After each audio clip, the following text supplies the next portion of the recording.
When I was growing up, my town had a community garden where residents could rent a 10-foot by 10-foot plot for $10 each summer. My father rented a double plot. He had quite the green thumb, which I sadly did not inherit. I used to love going with him to check on his plants, weed, and water. We would soon have a bumper crop of tomatoes, green beans, peppers, eggplant, and more zucchini than you could imagine. I would be baking zucchini bread, cakes, and muffins for the entire neighborhood all summer long. This week's Torah portion, Tavo, opens with this ritual of bringing the first fruits of the harvest as an offering to God. You may recognize part of this text from the Passover Seder. When you enter the land that Adonai your God is giving you as a heritage, and you possess it and settle in it, you shall take some of every first fruit of the soil, which you harvest from the land that Adonai your God is giving you. Put it in a basket and go to the place where Adonai your God will choose to establish the divine name.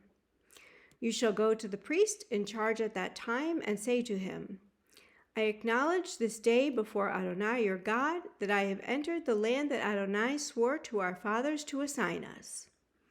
The priest shall take the basket from your hand and set it down in front of the altar of Adonai your God. You shall then recite as follows before Adonai your God. And here's where it might sound familiar. My father was a fugitive Aramean. He went down to Egypt with meager numbers and sojourned there. But there he became a great and very populous nation. The Egyptians dealt harshly with us and oppressed us. They imposed heavy labor upon us. We cried to Adonai, the God of our fathers, and Adonai heard our plea and saw our plight, our misery, and our oppression. Adonai freed us from Egypt by a mighty hand, with an outstretched arm and awesome power, and by signs and portents. Adonai brought us to this place and gave us this land, a land flowing with milk and honey. Wherefore I now bring the first fruits of the soil, which you, Adonai, have given me. You shall leave it before Adonai your God, and bow low before Adonai your God. And you shall enjoy, together with the Levite and the stranger in your midst, all the bounty that Adonai your God has bestowed upon you and your household. That's Deuteronomy 26, verses 1 through 11.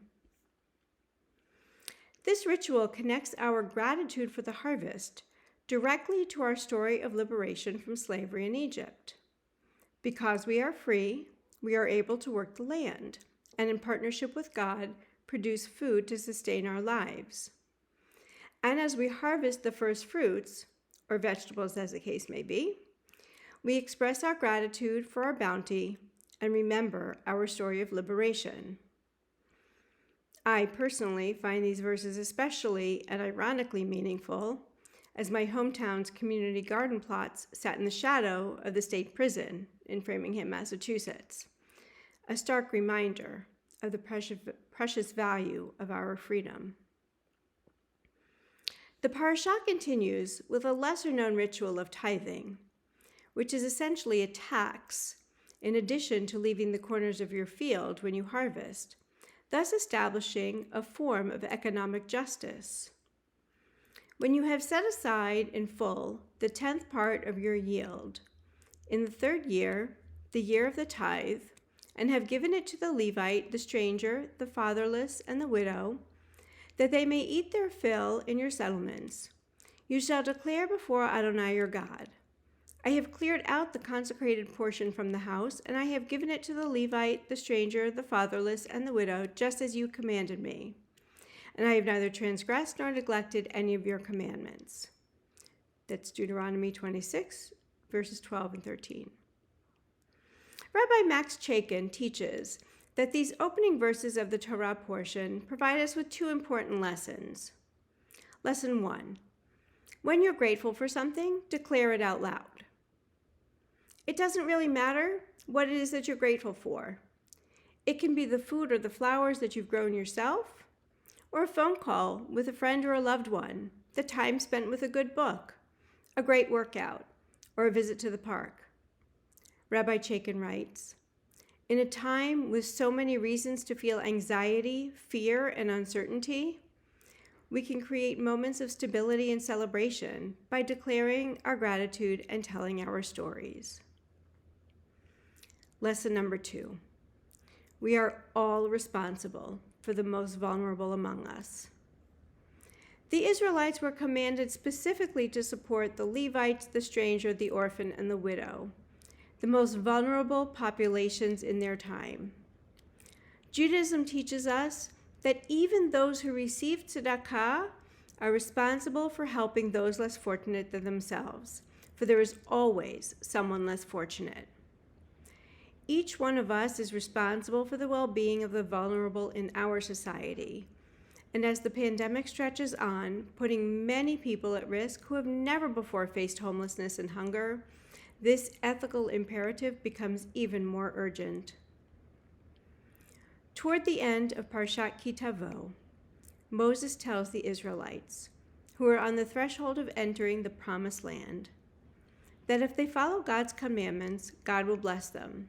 And if they forsake God, they will be cursed with a litany of horrific curses. The blessing ends with this, from Deuteronomy chapter 28, verse 6. Baruch atah b'vo'echa, u'baruch atah b'tzeitecha. Blessed shall you be in your comings, and blessed shall you be in your goings. This Shabbat, I pray that the coming year bring abundant blessings for all of us and our loved ones, our community, and our fractured and hurting world. And I leave you with this rendition of the verse above, composed and performed by Beth Schaefer.